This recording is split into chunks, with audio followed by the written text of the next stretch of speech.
Oh, that was the worst experience all year that I had. Squirrels coming out of the ceiling, dying on the floor.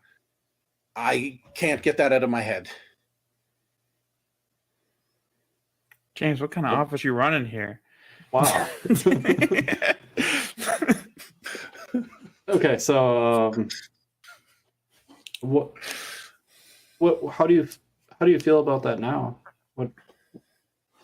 Honestly, it disgusts me. I feel like my cubicle is contaminated with rabies.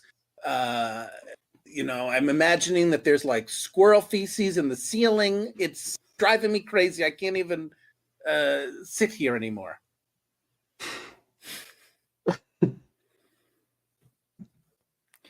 Get her a new office, man. Time out, because